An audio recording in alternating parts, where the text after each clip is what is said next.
À Pointe-Noire, depuis hier, pour un séjour de travail, le président de la République, chef de l'État, son Excellence Denis Sassou Nguesso, a patronné ce matin la cérémonie de démarrage officiel de la production du gaz naturel liquéfié d'Eni Congo, Gen 2 du site Litchendjili. Le point avec Fulgence Bukoumou, Lionel Mansa. La cérémonie de démarrage officiel de la production du gaz naturel liquéfié entre dans le cadre du partenariat public-privé entre le Congo et le groupe Eni, initié par son Excellence Denis Sassou Nguesso depuis plusieurs années déjà, a connu quelques moments forts, parmi lesquels l'allocution de l'administrateur maire d'Ongoyo, Geneste Wilfried Pakabantou, qui souhaitait les bienvenus et un agréable séjour au couple présidentiel, tout en les félicitant pour les efforts consentis dans la matérialisation de ce projet qui déjà semble promoteur pour la jeunesse congolaise. Quant au PDG du groupe Eni, dans son allocution de circonstances, il redonne de la place au Congo dans le concert des nations, dans la production du gaz naturel liquéfié, tout en signifiant ce qu'apportera ce projet de production de gaz pour le pays et sa population. Le Congo devient pleinement membre du pays exportateur de gaz. Ce développement donnera encore plus de force et d'emploi à l'industrie locale et la crédibilité au système énergétique national. Le projet Congo GNL comprend ainsi des initiatives de durabilité focalisées sur l'accès à la santé, à l'éducation, à l'eau, à l'agriculture, au profit des communautés locales. Une attention particulière sera portée à enrichir l'offre éducative tant par l'amélioration des infrastructures que par le renforcement de la formation d'environ 10 000 lycéens par an.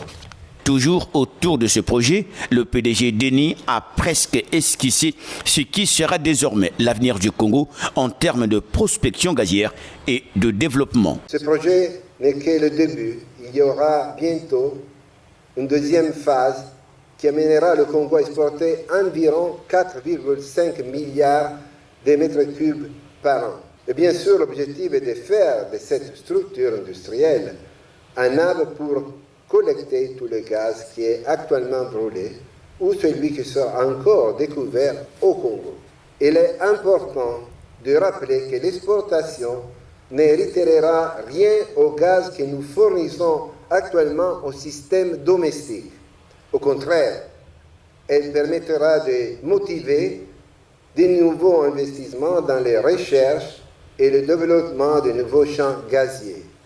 Nous sommes témoins aujourd'hui d'une nouvelle ère qui se profile, porteuse de retombées importantes pour tous les systèmes congolais en termes d'emploi et de développement pour l'ensemble du pays.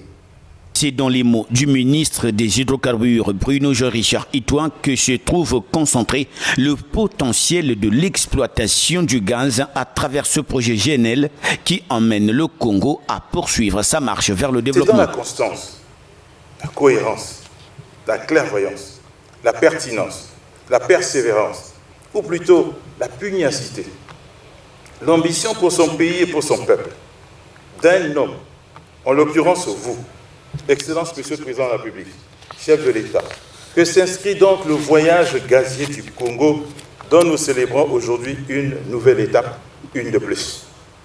Voyage synonyme non seulement d'augmentation de puissance électrique, mais aussi et surtout et désormais de production nouvelle d'hydrocarbures, à savoir le gaz naturel liquéfié. Mais ce voyage est aussi synonyme d'augmentation et de production d'hydrocarbures liquides conventionnels, communément appelés pétrole, en vue de contribuer à la fin du déclin observé pendant ces dernières années, mais surtout à l'augmentation en cours de la production nationale d'hydrocarbures liquides et gazeux. En définitive, et à la vérité, ce voyage gazier est synonyme de création de richesses, de croissance économique additionnelle, de diversification de notre tissu économique, donc de rebond économique. Ce mot, qui à lui tout seul résume l'ambition première du projet de société du président de la République, à savoir ensemble poursuivons la marche. En plus de contribuer à répondre aux besoins énergétiques domestiques, le projet Congo GNL sera le premier projet exportateur de gaz naturel liquéfié du Congo qui devient de ce fait un pays producteur de gaz naturel.